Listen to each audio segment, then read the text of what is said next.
right, hello everybody. I think this is the first time I've done a live stream here. But what I'd like to do is discuss some of the ongoing stuff right now with the real estate market and what's going on over the last maybe 5 years.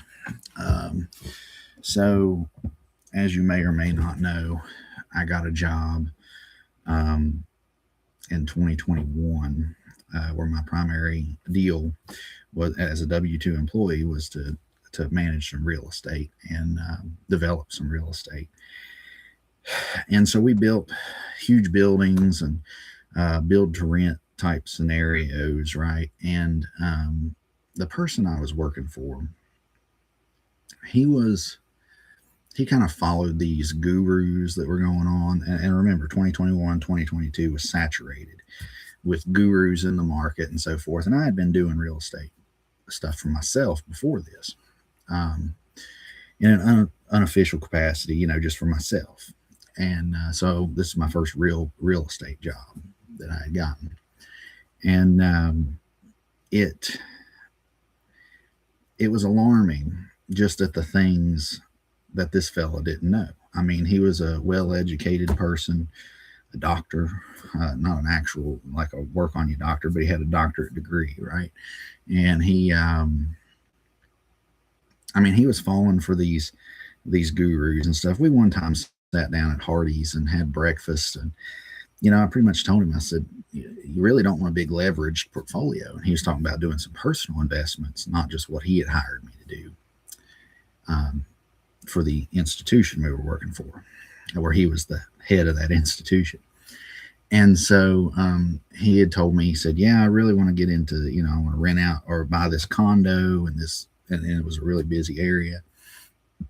And I want to take out all this loan and do all this other stuff.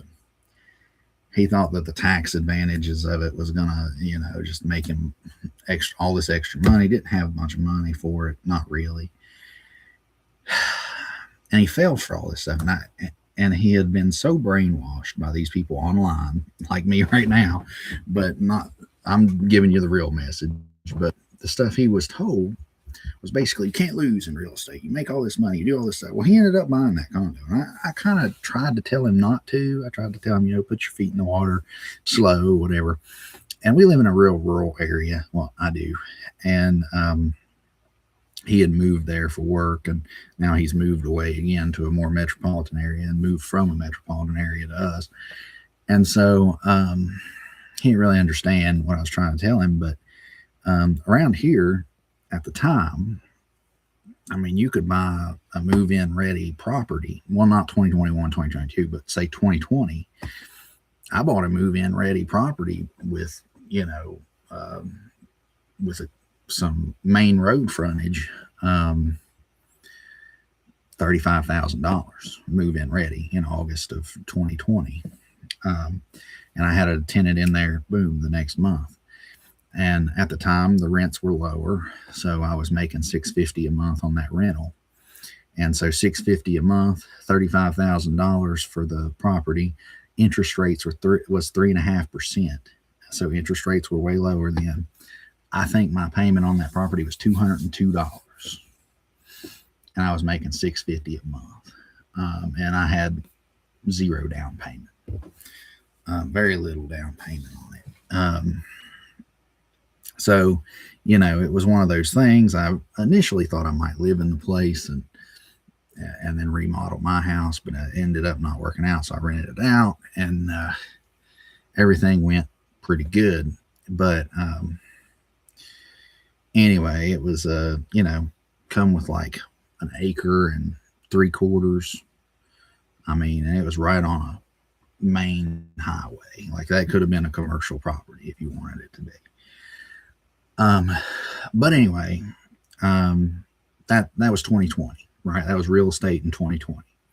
Well, then you get all these gurus and stuff that get in there, and in 2021, I didn't buy nothing in 2021. And I started this job, and I was helping them build their portfolio. But I didn't buy nothing because it was saturated with people paying way too much for just dumb stuff. Funny thing, there's a property that went for sale in 2021, which I'll tell you all about later, but it was the year after. And that property went for sale, and I think they wanted $40,000 for it. And it had a similar lot. I think the lot was an acre and a quarter, smaller lot, but a nicer lot, more flat and clear. In our area, to get flat, clear land near a main road is premium land. Okay. But anyway, it was just nasty on the inside, needed a full remodel. Like everything needed to be remodeled on this place. They wanted 40 grand for it. I offered them like 15, right? Because in 2020, 15 was about what it was probably worth about 20, right? So I lowballed them a little bit. 2025 is really what it was worth in 2020. And so anyway, 2021 come. That was the only offer I made all year. Got it knocked down. The guy bought it after me, after my offer. They didn't even respond to my offer. I mean, I wasn't going to pay for it, not at what they wanted. And interest rates were still low in 2021, but this is the rise of the price, right? This is a small rural area in Virginia, right? It's not near DC. In fact, it's closer to like 6 or 7 other state capitals than Richmond even. So it's way down in the southwest portion of Virginia. But anyway, real estate just ain't worth anything here, not much. And there's not a lot of jobs, right? So there's not a lot of economic drivers, and it makes sense. But you can kind of play around with it here. Anyway, long story short, sold to that guy for $35,000, the same amount that I had paid for a house 1 year before. Exactly 1 year. It was August to August. 1 year before, I had a move-in ready, got a half an acre extra, which an acre of it was wooded, so they were equally in value. They were equal value property as far as land. But the house was just in shambles. Bought it, and for the same amount. And I was like, this dude is crazy, right? I just, I was like, this dude's crazy. Whatever, man. And so I kept on working. I thought, okay, 2021, surely this can't hold on, right? And then I went through 2022.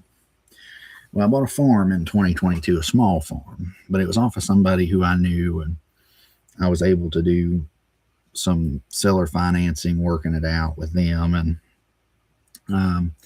ended up, and I had paid off that $35,000 house like the year after I bought it, so it was paid off. And 2021, I just was in the grind and got it done, right? And so this year I bought a farm in 2022, and it was an off-market deal. It was just a luck of the draw sort of thing. But I got it and got a reasonable price on it. It wasn't great, but I mean, I wouldn't have paid that today, and we're in January 2026 today. Well, I might have. It's about what I got a fair deal on it. I just wanted it. Anyway, so I bought that deal in 2022. Then 2023 came and went, didn't buy anything.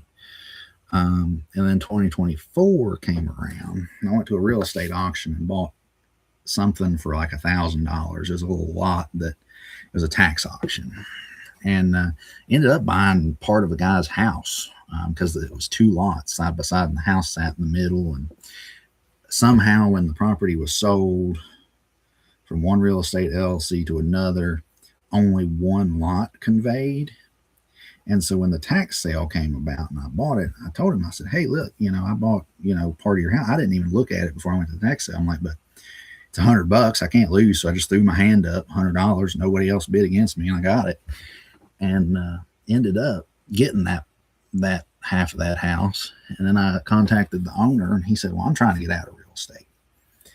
I said, well, that's fine. He wanted me to go in on it with him to sell it, to list it. And I said, well, if you're going to sell it, let me at least look at it and give you an offer, because we can avoid, paying the realtor and all this stuff. I said, I'll go give you an offer. Well, I gave him an offer I thought was, kind of insulting. It had a tenant already in it, paying way below market rent.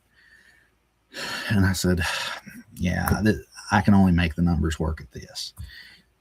And he came back at $2,000 higher, right? And we're talking, I offered him 25. He came back at 27.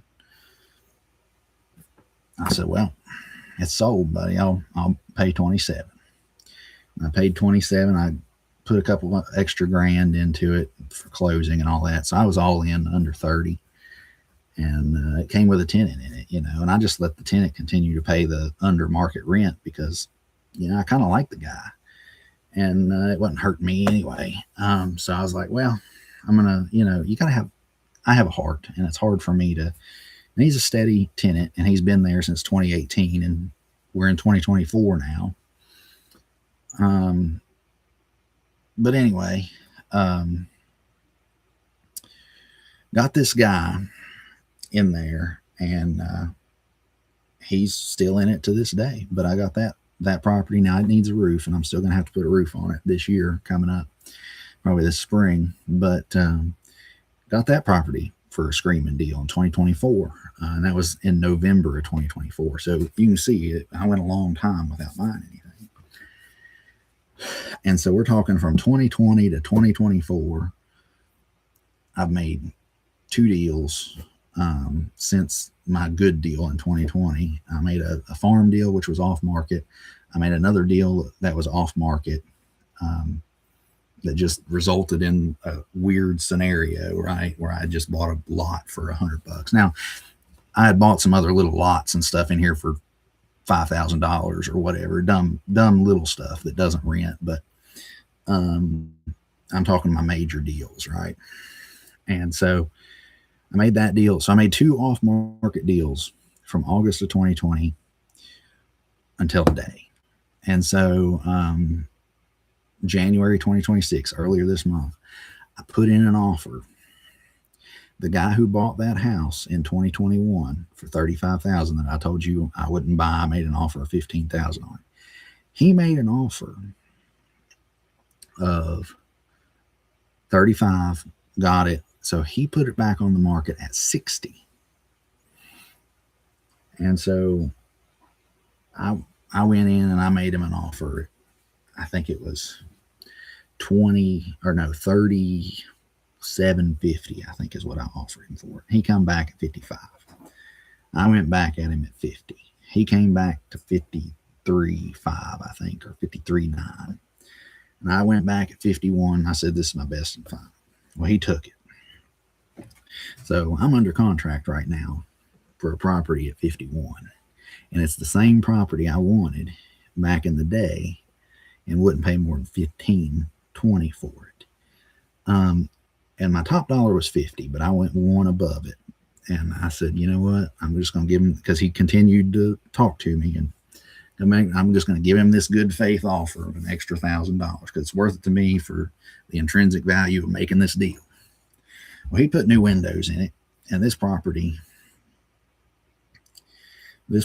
had, like I said, it has a real nice lot, great location. He put new windows in it. He's done quite a bit of work to this thing because he was living in it. So he was from out of town, bought it, lived in it for 4 years. He's moving back out of town for work.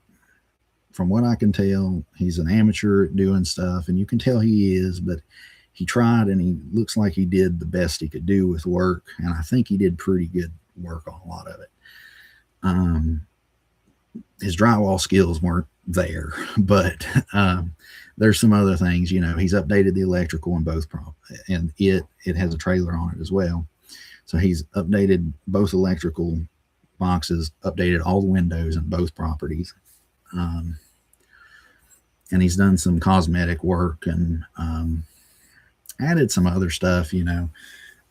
He redid like the kitchen in the main house and redid some of the rooms in the trailer, which the trailer, when I last saw it there, when I first saw it, it had insulation falling out of the outside of it. The outside walls have been taken out, right? So he's done some work, and so he's getting $16,000 more. And you got to think he paid closing costs on it to start with and closing costs on it to end with. And I'm sure he didn't want to come down as low as he had to come down with me, but I didn't want to go as high as I went with him either. But I went $1,000 over my budget, which I've never done. So, long story short, we're in 2026. It looks like, because I bought the house in 2020 for $35,000 on the open market. I'm buying this one on the MLS open market just like the other one. $16,000 more. This one is still not move-in ready.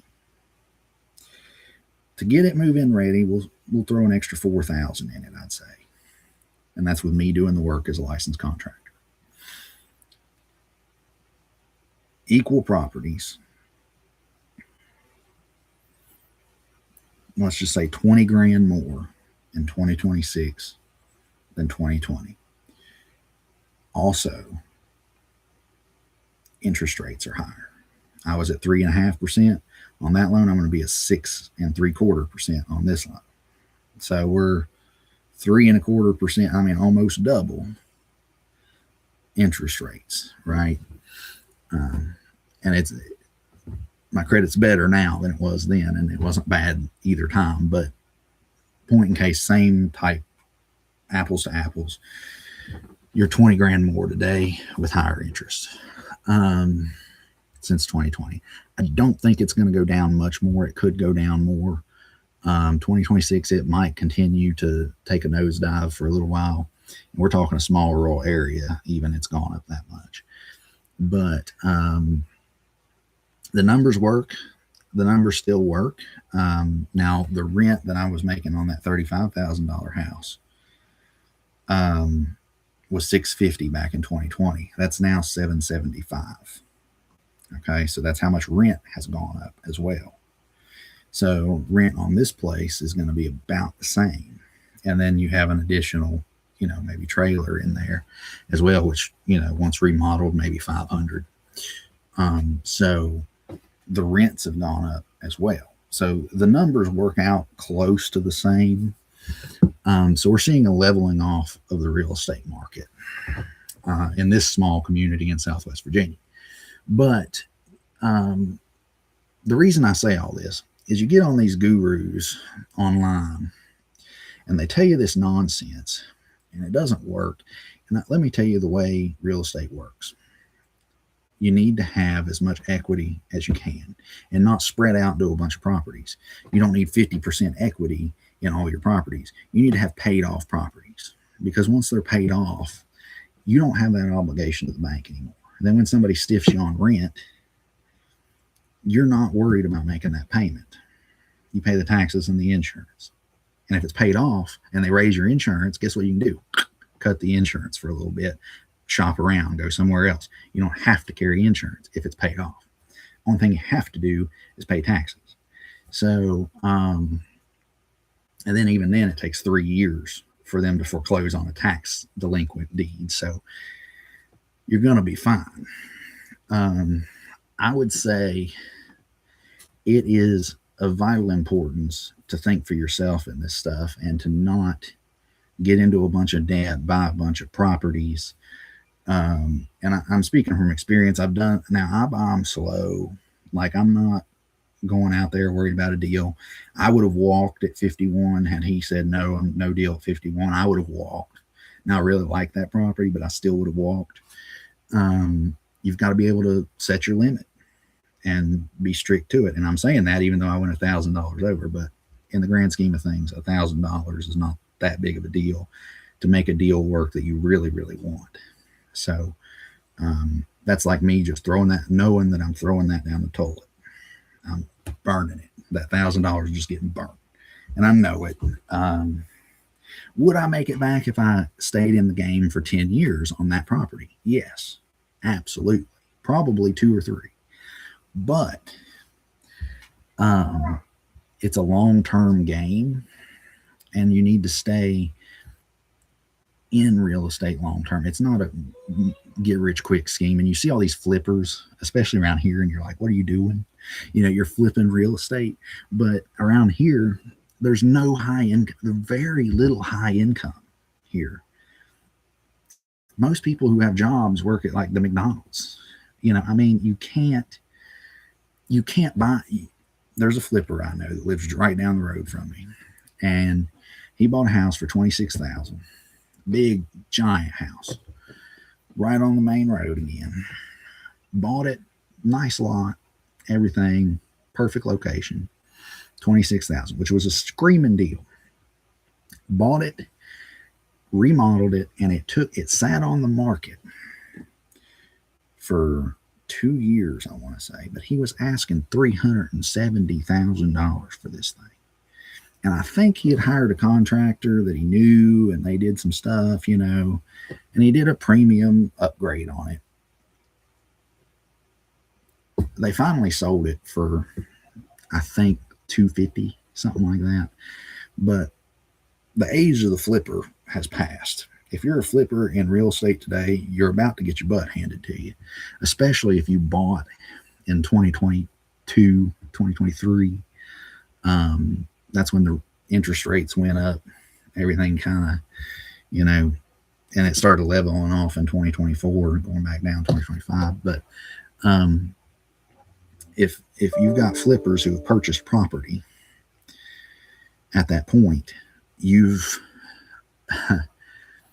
they're losing their butts here. And I would say in more metropolitan areas, it'd be about the same. So my advice is just look at what you're buying. Make sure you're in it for the long haul. If you're looking at now, I buy rentals. Like, I want rentals.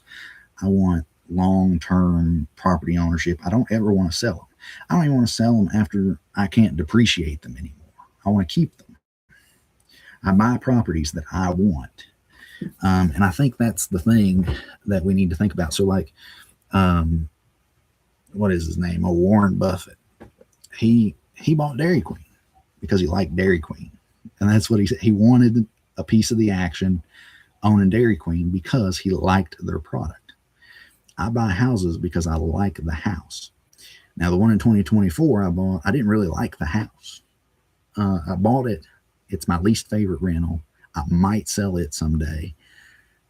It doesn't fit in what, if you've watched these other real estate people, they have a buy box, and I have a buy box. It doesn't fit into my buy box. I don't like buying things in town because they can tell you more. There's more rules. There's more taxes, stuff like that. This one's in town. Great location, but it's in town. And it's kind of on a hill, pretty steep hill, and it's hard to get in and out of the driveway, and stopping on that hill's tough. So in the wintertime, it's tough. And tenants don't tend to like that sort of thing. So I want something that my tenants are going to enjoy. And the house is nice and it's a good location, but it's kind of situated poorly, and the lot's not in great shape. But anyway, you buy what you like. And if you do that, you know that you've got something. So I wouldn't say buy a house that you like, but buy it in a location and change the house. Make the house nicer. So make the house, you don't want to fill it up with premium stuff with tenants, not in my area.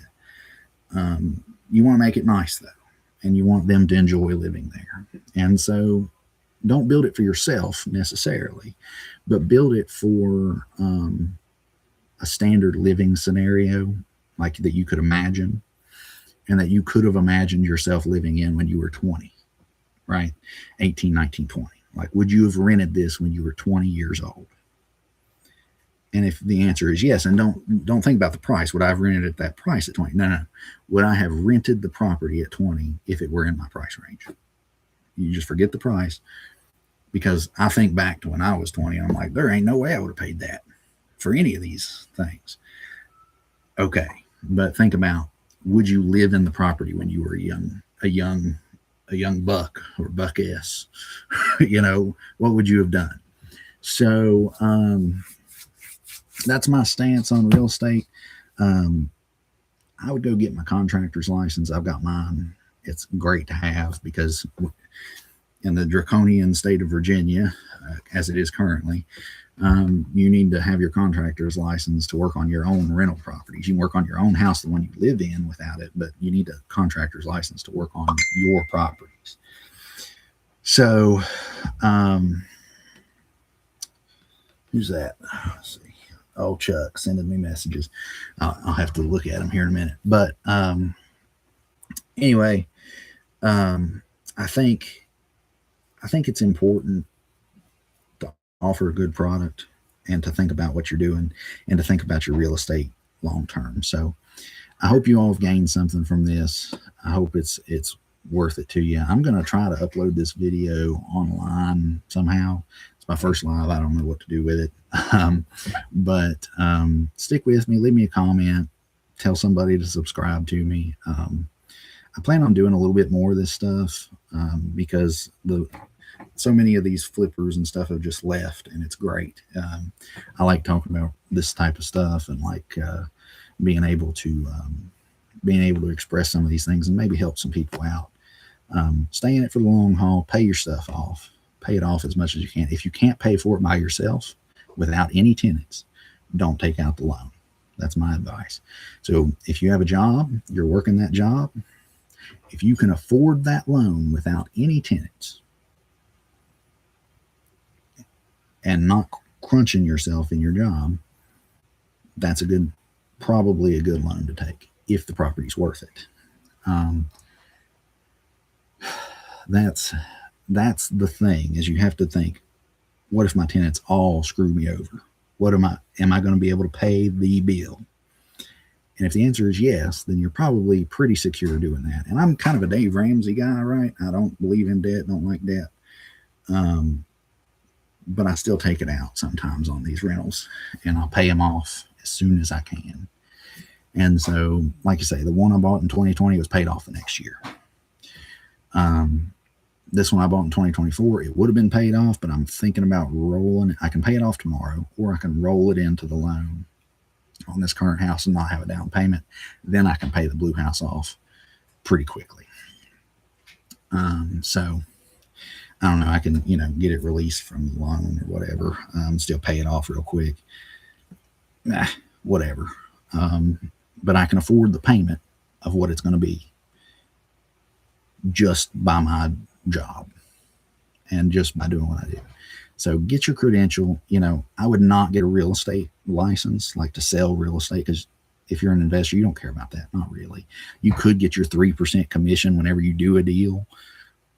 It's just not worth it, right? Not for the amount of headache and money you got to pay and stuff you got to keep up on to keep that license. But a contractor's license, that's money. That's money, because contractors are going to charge you a ton for labor. And if you do your own work and you get to choose your materials, choose your timeline, choose what you're doing, and you get to sign off on that, that's good, because remodeling houses is not cheap, but you get a bunch of money back for it in equity. And then if somebody comes and tears up your place, you ain't worried about it. You've got the skills and you've got the certificate to do it, right? You can go fix it. Anything that gets tore up in a house, I can fix it. And so I'm not worried about a bad roof. I'll just go put a roof on it. Is it inconvenient? Yes, it sucks. But the roof is going to cost me $2,000. Who gets roofs for $2,000? I do if I'm a contractor. So if I'm in the real estate business, I could either take a loss for 3 years on a roof, or I could go take a weekend and put a roof on it myself and hire a couple of high school kids to pack the shingles or the metal or whatever up the ladder, and I can install the roof myself. So I can take a weekend and do some labor, and that labor will last for 20 years, and I will get 3 years worth of equity or worth of rent that's paid to me, or I could hire somebody to do it for 15 grand. Just get your contractor's license. It's worth it. Especially if you're in this game. If you are in the real estate game, you need to know how houses work. You need to know how financing works, and you need to know how to fix them. You need to know how to fix the houses. You need to know the laws behind the houses. It's like selling real estate.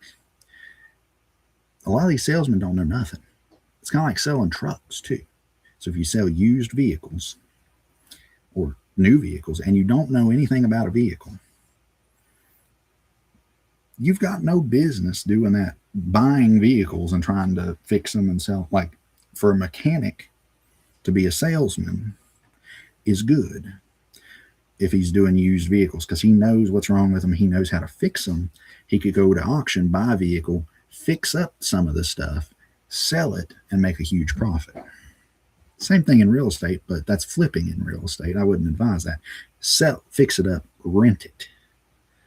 That's continuous money coming in on an appreciating asset, as opposed to in vehicle land where it's a depreciating asset. So anyway, my advice, hopefully it helps. Leave me a comment or something. Thanks.